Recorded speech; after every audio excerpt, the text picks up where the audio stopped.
UGC net commerce और BCom में agriculture income से क्वेश्चंस बार बार पूछे जाते हैं, लेकिन स्टूडेंट्स अक्सर एमसीक्यूज में कंफ्यूज हो जाते हैं। आज की इस वीडियो में हम एग्रीकल्चर इनकम के कुछ इंपॉर्टेंट एमसीक्यूज को कंप्लीट एक्सप्लेनेशन के साथ सॉल्व करेंगे, जिससे आपका कंसेप्ट भी क्लियर होगा और साथ ही हम एग्जाम में होने वाली गलती को भी रोक देंगे। अगर आपको एग्रीकल्चर इनकम के एमसीक्यूज में कंफ्यूजन होता है तो ये वीडियो आपके लिए बहुत ज्यादा हेल्पफुल होने वाली है, तो प्लीज इस वीडियो को एंड तक जरूर देखिएगा। तो चलिए शुरू करते हैं हमारा पहला एमसीक्यू। तो फर्स्ट एमसीक्यू आपका क्या कहता है, which of the following is an agriculture income. तो हमें यहाँ पे स्टूडेंट्स कुछ एमसीक्यूज के कुछ हमें एग्रीकल्चर इनकम के पार्ट दे रखे हैं, कुछ हमें उसने बताया है कि कुछ इनकम्स है हमारी। अब इसमें हमें बताना है कि कौन सी हमारी एग्रीकल्चर इनकम है। तो सबसे पहले क्या कहता है, income from interest on mortgage of land used for agriculture purpose. Students, जब हम अपनी प्रीवियस क्लासेस में इन सबको स्टडी कर रहे थे तो उसमें क्या देखा था हमने कि ये एक पर्टिकुलर लैंड है जिसको ए ने क्या किया है, बी को दे दिया है। ठीक है, किसके लिए, यूज करने के लिए। अब बी क्या कर रहा है, बी इसके रिटर्न में उसको रेंट प्रोवाइड कर रहा है। ठीक है, तो ये हमारा क्या है, ये एक एक्टिविटी तो है, ऑपरेशनल एक्टिविटी है, लेकिन ये ए क्या कर रहा है, उससे इस वाले लैंड से डायरेक्टली रिलेट नहीं करता है। क्या कर रहा है वो, ए जो है वो इस लैंड से डायरेक्टली कनेक्टेड नहीं है। ठीक है, तो ये क्या हो जाएगा, ये हमारी एग्रीकल्चर इनकम नहीं होगी। सेकंड क्या है, income from agriculture land situated in Pakistan. Agriculture income हमारी कब होगी, जब हमारी लैंड इंडिया में सिचुएटेड होगी। तो ये स्टेटमेंट भी आपका गलत हो गया। Amount of compensation received from insurance company on account of loss of crop due to flood, बिल्कुल सही। ये वाला हमारा एग्रीकल्चर इनकम का पार्ट है। क्यों, क्योंकि एक हमारा पर्टिकुलर लैंड था जिसपे हमने बहुत ज्यादा मेहनत करके हमारी क्रॉप को, हमारी फसल को उगाया था, लेकिन फ्लड आने की वजह से क्या हुआ, ये सारी फसल हमारी खराब हो गई। हमने मेहनत तो की ना, ऑपरेशनल एक्टिविटी तो परफॉर्म की ना, अब वो परफॉर्म हमने की, भले हमें उसका रिजल्ट नहीं मिला, तो क्या हुआ, इंश्योरेंस कंपनी ने हमारी फ्लड आने की वजह से जो हमारी क्रॉप खराब हुई है उसके बिहाफ पे हमें क्या किया, कॉम्पेंसेट किया। ठीक है, उसके बिहाफ पे हमारी मेहनताना हमें दिया। तो ये क्या हो जाएगा, it is a part of agriculture income. Last क्या कहता है, price of government on account of higher yield. Student, ये सब हमने कंसेप्ट पढ़े थे, फिर भी अगर आपको नहीं क्लियर हुए तो दोबारा आप हमारी वीडियो देख लेंगे। मैं उस वीडियो का लिंक डिस्क्रिप्शन में डाल दूंगी।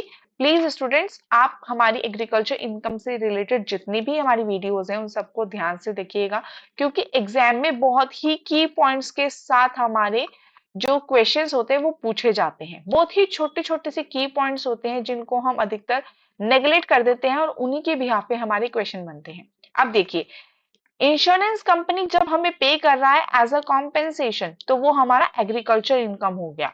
और अगर हमें गवर्नमेंट पे कर रही है प्राइस के, यानी कि एक रिवॉर्ड के रूप में, क्योंकि हमने ज्यादा फसल की है, तो वो हमारी एग्रीकल्चर इनकम नहीं होगी। क्या कारण है उसका, क्योंकि हमने एक ये फसल उगाई, अब इस फसल के बदले हमें जो मेहनताना मिलना था वो हमने ये क्रॉप को सेल करके मार्केट से रिसीव कर लिया है।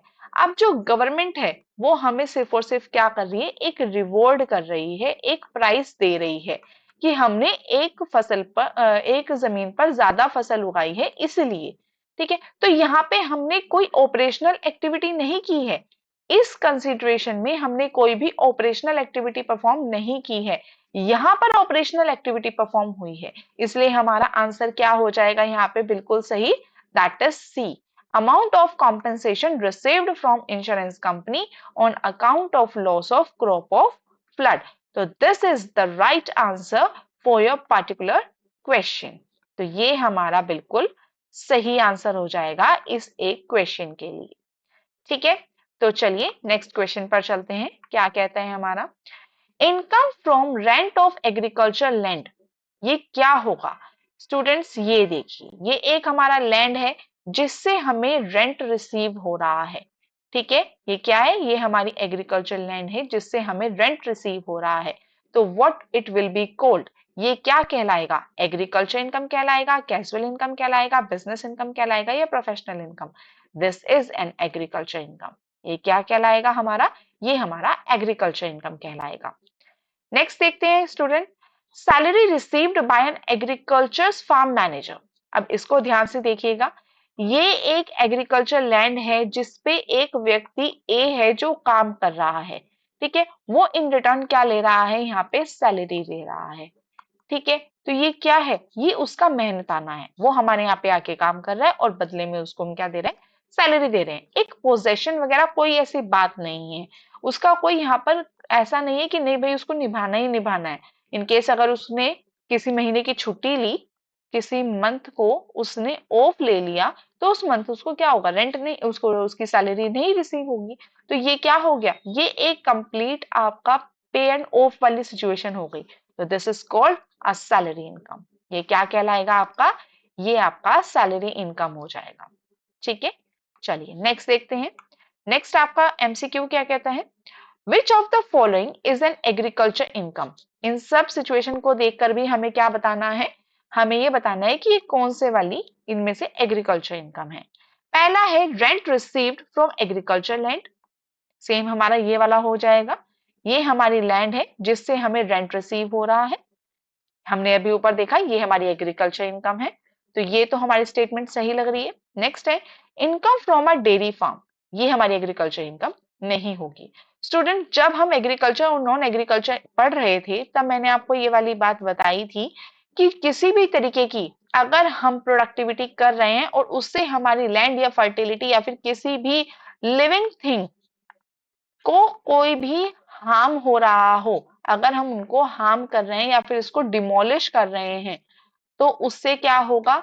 वो हमारी एग्रीकल्चर इनकम का पार्ट नहीं होगी। अब हम पोल्ट्री फार्म कर रहे हैं, पोल्ट्री फार्म क्या हो गया हमारा? जिसमें हम अपनी मुर्गी पालन कर रहे हैं। क्या कर रहे हैं? मुर्गी पालन कर रहे हैं। अब इस मुर्गी पालन में हमारी मुर्गियों को थोड़ा सा तो नुकसान होता है ना, तो इसलिए एग्रीकल्चर का पार्ट नहीं होगी। डेयरी फार्म में क्या है? हम अपनी गाय, भैंस, भेड़, इन सबको क्या कर रहे हैं? इन सबको थोड़ा नुकसान पहुंचा रहे हैं ना, थोड़ा बहुत तो कष्ट इनको होता है ना, तो ये क्या है? ये भी आपके एग्रीकल्चर इनकम का पार्ट नहीं होगी। उसके बाद है dividend from a company engaged in agriculture income. आपने एग्रीकल्चर एक्टिविटी में इन्वेस्ट करने वाली कंपनी के डिविडेंड मतलब शेयर्स में इन्वेस्ट किया, तो उससे आप एग्रीकल्चर एक्टिविटी से तो डायरेक्टली रिलेट नहीं कर रहे हैं। आपने क्या किया? सिर्फ और सिर्फ उसके शेयर्स परचेज की है, तो आप उससे डायरेक्टली रिलेट नहीं कर रहे हैं। तो इसलिए स्टूडेंट्स इसका सही आंसर क्या हो जाएगा? Rent received from agriculture land. इस चीज को ध्यान से समझिएगा। यहाँ पर हमारा rent income from dairy farm क्यों नहीं हुआ है? क्योंकि इससे हमारी फार्म्स को, ये हमारी नॉन एग्रीकल्चर एक्टिविटी है। क्योंकि एक तो पहली चीज, इसमें हम किसी भी तरीके की कोई प्रोडक्शन नहीं कर रहे हैं, ठीक है, कोई क्रॉप आपकी नहीं हो रही है। सेकंड क्या हो रहा है कि जो आपके फैक्टर्स ऑफ प्रोडक्शन होते हैं, कौन कौन से? लैंड, लेबर, कैपिटल और एम्प्लॉयड, वो इनमें यहाँ पे इन्वेस्ट हो रहे हैं, लेकिन हमारे क्या कर रहे हैं? वो इन एक्टिविटीज को अफेक्ट कर रहे हैं, हमारी लिविंग थिंग्स को डिमोलिश कर रहे हैं, उनको हार्म कर रहे हैं। इसलिए ये हमारी क्या होगी? हमारी नॉन एग्रीकल्चर एक्टिविटी का पार्ट हो जाएगी। पोल्ट्री फार्म भी हमारा यही हो जाएगा और dividend from a company engaged in agriculture activity भी हमारा क्या हो जाएगा? नॉन एग्रीकल्चर इनकम का पार्ट हो जाएगा। चलिए let's come to the next point. क्या कहता है हमारा? In case of a women assessee her agriculture income is 20,000। ठीक है, यहाँ पे हम बात कर रहे हैं एक एसएससी की, तो उसकी एग्रीकल्चर इनकम कितनी हो गई? 20,000। अब हमें ये बताना है कि इस एग्रीकल्चर इनकम को हम टोटल इनकम में कब इंक्लूड करेंगे? कब होगा ये? When it is more than the following limit. किस लिमिट से? जो हमारी एग्जेम्पशन लिमिट होती है, जो हमारी एग्जेम्पशन लिमिट होती है, अगर हमारी इनकम उससे ज्यादा हो जाती है तब हम अपनी एग्रीकल्चर इनकम को उसमें इंक्लूड करते हैं। ठीक है, तो यहाँ पे हमारी एग्जेम्पशन लिमिट कितनी है? 2,50,000। क्यों? क्योंकि ये विमेन एसएससी है। स्टूडेंट चाहे वो विमेन हो चाहे वो मेन हो, हमें उससे कोई फर्क नहीं पड़ता। हमें क्या चाहिए होता है, हमें पता करना होता है कि वो इंडिविजुअल है, सीनियर सिटीजन है, या फिर सुपर सीनियर सिटीजन है।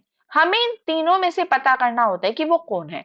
वी डोंट केयर अबाउट कि वो मेन है या विमेन है या फिर किड है।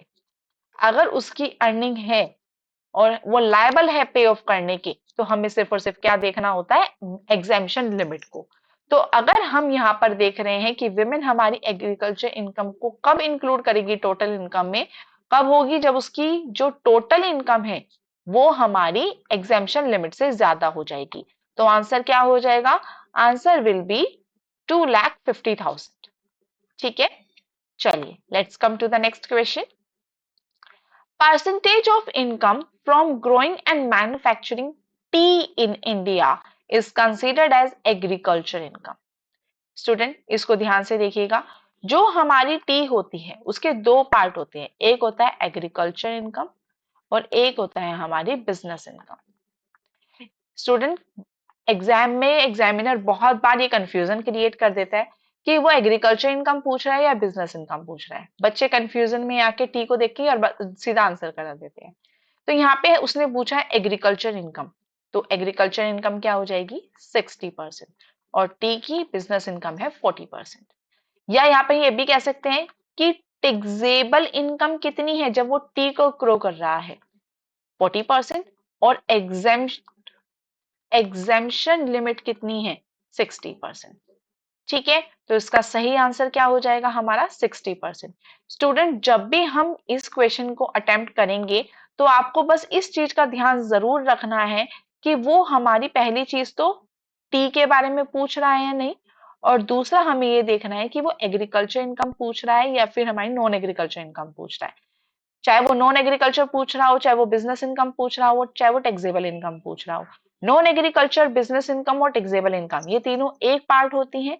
एग्रीकल्चर इनकम और exemption income they both are the same. ठीक है, तो आपको ये ध्यान से देखना होगा कि एग्जामिनर ने आपसे पूछा क्या है। ठीक है, नेक्स्ट बात करते हैं हम अपने क्वेश्चन की। For the computation of tax agriculture income, ये क्या है, हमारी टैक्स एग्रीकल्चर इनकम है, यानी कि टैक्सेबल जो आपकी एग्रीकल्चर इनकम होगी उसके बारे में बात करने। Is included in agriculture income if, कब होगी ये हमारी एग्रीकल्चर इनकम। देखिए बिल्कुल सेम क्वेश्चन पूछा है आपका, बस इसको थोड़ा सा घुमा दिया है। यहाँ पर बोला गया है कि एग्जेम्पशन लिमिट आपकी जो टैक्सेबल एग्रीकल्चर इनकम है वो कब इंक्लूड होगी एग्रीकल्चर इनकम में। तो फर्स्ट क्या कहता है, एग्रीकल्चर एक्सीड्स ₹5,000। हाँ जी सही है, लेकिन अधूरा सच है। एग्रीकल्चर इनकम एक्सीड्स ₹10,000, नो, 5,000 ही होती है उसकी लिमिट। एग्रीकल्चर इनकम एक्सीड्स ₹50,000, नहीं। Agriculture income exceeds 5,000 and total income exceeds the exemption limit, yes, this is the right and the correct explanation. ये हमारी बिल्कुल सही एक्सप्लेनेशन है। क्या कहती है, पहली चीज आपको एग्रीकल्चर इनकम आपकी 5,000 से ज्यादा होनी चाहिए, और दूसरी क्या है कि इन टोटल इनकम जो है वो आपकी एक्सीड्स होनी चाहिए एग्जेम्पशन लिमिट से। ये वही वाला क्वेश्चन है स्टूडेंट जो हमने अभी ऊपर ये वाला किया था, विमेन वाला सेम क्वेश्चन है, बस इसको कहने का तरीका थोड़ा सा चेंज हो गया है। ठीक है, तो ये देखिए इसको थोड़ा सा ध्यान से देखिएगा, क्योंकि एग्जामिनर हमारा किसी भी तरीके से कि एक क्वेश्चन को पूछ सकता है। बस हमें ये देखना होता है कि वो हमें किस तरीके से कंफ्यूज कर रहा है और हमें कंफ्यूज नहीं होना है। ठीक है, तो चलिए नेक्स्ट देखते हैं। For the computation of tax agriculture income is included in the total income of, किसकी, जब भी हम टैक्स एग्रीकल्चर इनकम की बात कर रहे हैं यानी कि टैक्सेबल एग्रीकल्चर इनकम की बात कर रहे हैं, तो हम किसके केस में रखते हैं, इंडिविजुअल, कंपनी, फर्म, या फिर आपका लोकल अथॉरिटी। तो स्टूडेंट्स यहाँ पे जब हमने बात की थी, मैंने आपको बताया था वुमेन एसएससी वाले केस में कि हम सिर्फ और सिर्फ ये देखते हैं कि वो हमारा इंडिविजुअल है, सीनियर सिटीजन है, या फिर सुपर सीनियर सिटीजन है। तो यहाँ पे हमारा कौन है, वो ही इज एन इंडिविजुअल। तो आंसर हमारा सही क्या हो जाएगा, इंडिविजुअल। हमें फर्क नहीं पड़ता कि वो हमारा कंपनी है या नहीं है, फर्म है या नहीं है, लोकल अथॉरिटी है या नहीं है। हमें सिर्फ और सिर्फ ये देखना है कि वो हमारे इंडिविजुअल में इंडिविजुअल है, सीनियर सिटीजन है, या फिर सुपर सीनियर सिटीजन है। अब ये होते कौन है हमारे? इंडिविजुअल हमारा होता है बिलो 60 इयर्स, सीनियर सिटीजन हो जाते हैं 60 to 80 years, and super senior citizen हो जाते हैं मोर देन 80 इयर्स। ठीक है, तो हम जब टैक्स एग्रीकल्चर इनकम कैलकुलेट करते हैं तो हमें सिर्फ और सिर्फ ये पता करना होता है कि टोटल इनकम हमारी किसकी है, इंडिविजुअल की है, बस। ठीक है, हमें कंपनी, फर्म या फिर लोकल अथॉरिटी से कोई फर्क नहीं पड़ता। नेक्स्ट आपका क्वेश्चन क्या कहता है स्टूडेंट? बिल्कुल वही वाली चीज है। तो ये हमें क्या कहता है? Percentage of income from sale of coffee grown and cured in India is considered as agriculture income. इसने यहाँ पर भी हमें क्या पूछा है? एग्रीकल्चर इनकम के बारे में पूछा है। अब स्टूडेंट यहाँ पे भी आपके दो ही कंसेप्ट आते हैं, एक आपका एग्रीकल्चर इनकम आ जाता है और एक आपका बिजनेस इनकम आ जाता है। तो हम इन दोनों को देखना होता है। तो यहाँ पे जब हम बात कर रहे हैं कॉफी की, अब स्टूडेंट कॉफी के भी ना दो केस होते हैं, एक होता है आपका coffee grown and cured in India, और दूसरा होता है coffee grown cured roasted and grounded in India. यानी कि पहला क्या है, सिर्फ और सिर्फ आपने ग्रो किया और उसको क्योर्ड कर दिया, यानी कि सुखा के उसको बेच दिया। अब उसके बाद क्या है, यहाँ पर आपने क्या किया, उसको रोस्ट भी किया, यानी कि उसको बिल्कुल पीस भी लिया, उसको ग्राउंडेड यानी कि पैकेट में भी डाल के आपने फिर उसके बाद उसको बेचा। तो इन दोनों केस में आपकी जो एग्रीकल्चर इनकम और बिजनेस इनकम होती है वो अलग अलग होती है। ठीक है, तो बात अभी हम कर रहे हैं फर्स्ट वाले की, that is percentage of income from sale of coffee grown and cured in India is considered as agriculture income. तो इसमें हमारी एग्रीकल्चर इनकम कितनी हो जाएगी? 75%। यानी कि टैक्सेबल इनकम आपकी कितनी है? 25%, और एग्जामिशन कितनी हो गई? 75। ठीक है, और यही अगर हम बात कर रहे हैं कि वो रोस्टेड भी है, रोस्टेड एंड ग्राउंडेड है। ठीक है, अगर हमारी कॉफी रोस्टेड भी की जा रही है और ग्राउंडेड भी की जा रही है इंडिया में, तब उसकी हमारी बिजनेस इनकम कितनी हो जाएगी? तब उसकी हमारी बिजनेस इनकम हो जाएगी 40%, और एग्रीकल्चर इनकम इसकी हो जाएगी 60%। आई होप आपको ये वाली चीज समझ में आई हो। तो हमारे 9th वाले क्वेश्चन का आंसर क्या हो जाएगा? 75%, क्योंकि उसने हमसे क्या पूछा है कि कॉफी जो है वो सिर्फ और सिर्फ हमारी इंडिया में ग्रोन हुई है और क्योर्ड हुई है, उसको हमने, उसकी हमें एग्रीकल्चर इनकम पूछी है, तो आंसर हमारा क्या हो जाएगा? 75%। और सेकंड हमसे उसने क्या पूछा है कि हमारी जो कॉफी है सेल हुई है, coffee grown cured roasted and grounded in India, और साथ साथ उसके हमें क्या बताना है? बिजनेस इनकम बतानी है। तो आंसर क्या हो जाएगा आपका? 40%। आई होप स्टूडेंट्स आपको ये वाली चीज क्लियर हुई है। स्टूडेंट एग्जाम में एग्जामिनर बहुत बार आपको कंफ्यूज कर देता है, लेकिन आपको कंफ्यूज नहीं होने है। आप कंफ्यूज नहीं होगे अगर आपके कंसेप्ट, जो आपके पर्टिकुलर कंसेप्ट हैं किसी चीज को लेकर, अगर वो क्लियर हैं, तो आप कभी भी एग्जाम में कंफ्यूज नहीं हो सकते हैं। ठीक है, तो चलिए नेक्स्ट पे चलते हैं। Income from land but not agriculture income. देखिए अब इसको ध्यान से समझिएगा, उन्होंने बोला है कि इनकम हो रही है हमें एक लैंड से, लेकिन वो एग्रीकल्चर इनकम नहीं है। यानी कि लैंड से हम इनकम तो ग्रो कर रहे हैं, इनकम तो अर्न कर रहे हैं, लेकिन हम उसको एग्रीकल्चर इनकम में नहीं डाल पा रहे हैं। उसका क्या कारण होगा? पहली चीज है income from self grown grass. बिल्कुल, अगर हमने इस पर्टिकुलर फील्ड पर हमने कोई क्रॉप उगाई और उसको हमने खुद ही अपने सेल्फ कंजप्शन के लिए यूज कर लिया, ठीक है, अभी हमने सेल्फ कंजप्शन किया है, तो क्या होगा? हम इसकी कोई पेमेंट नहीं करेंगे, यानी कि हमारा क्या हो गया? ये हमारी नॉट एग्रीकल्चर इनकम हो गई। बिल्कुल सही। इनकम फ्रॉम फिशरीज, मैंने आपको बताया ही था अभी कि किसी भी तरीके की अगर हमारी जितने भी फैक्टर्स हैं या फिर हमारी लिविंग थिंग्स हैं, अगर हम उनको डिमोलिश कर रहे हैं या फिर हम उनके किसी भी तरीके से हम उनको नुकसान पहुंचा रहे हैं, तो हम उनको क्या करते हैं? वो हमारी एग्रीकल्चर इनकम का पार्ट नहीं होता। तो ये भी हमारा क्या हो गया? ये भी हमारी नॉट एग्रीकल्चर इनकम है। और इनकम फ्रॉम माइनिंग रॉयल्टीज, ये भी आपकी क्या होगा? ये भी आपकी नॉन एग्रीकल्चर इनकम हो गई। दैट मीन्स आंसर हो गया आपका ऑल ऑफ द अबव। ठीक है, चलिए नेक्स्ट हमें क्वेश्चन में क्या कहता है? Percentage of income from the sale of rubber. ये भी बिल्कुल वही वाली चीज है। इसमें क्या बोला है आपको? रबर के बारे में बोला है। Rubber is grown and manufactured latex in India is considered as agriculture income. तो इसमें हमें क्या बताना है, आपकी एग्रीकल्चर इनकम बतानी है, और साथ साथ हम इसमें एक बार हमारी बिजनेस इनकम भी देख लेंगे। तो रबर की जब हम बात करते हैं स्टूडेंट्स, तो रबर हमारी कितनी परसेंट हमारी एग्रीकल्चर इनकम का पार्ट करती है, दैट इज 65%। 65% वो हमारी क्या हो जाती है, वो हमारी एग्रीकल्चर इनकम हो जाती है। और बिजनेस इनकम कितनी हो जाएगी आपकी, 35%। तो इस क्वेश्चन का हमारा सही आंसर क्या हो जाएगा student, 65% will be the correct answer for this particular question. I hope students आपको ये वाली चीजें समझ में आई होंगी। हमने आज के जो एमसीक्यूज पढ़े हैं, जो हमने सॉल्व किए हैं, उससे ऊपर आपके एग्रीकल्चर इनकम का कोई भी क्वेश्चन नहीं बन सकता। हमने इस एग्रीकल्चर इस पर्टिकुलर क्वेश्चंस में, इन 12 क्वेश्चंस में हमने एग्रीकल्चर इनकम के सारे कंसेप्ट्स को कवर करने की पूरी कोशिश की है। आई होप आपको ये चीज समझ में आई हो। अगर आपको कोई भी डाउट होता है तो प्लीज स्टूडेंट्स, प्लीज कमेंट जरूर कीजिए, क्योंकि जब आपके फीडबैक आते हैं तो फीडबैक से ही हम अपनी इम्प्रूवमेंट करते हैं। जितने हमारे पास फीडबैक्स होंगे उतनी ही ज्यादा हम अपनी इम्प्रूवमेंट कर पाएंगे। ठीक है, feedbacks makes your confidence level high. ठीक है, तो स्टूडेंट प्लीज आप हमें फीडबैक अपना जरूर दीजिए, जिससे कि हम अपनी परफॉर्मेंस को इम्प्रूव कर सके।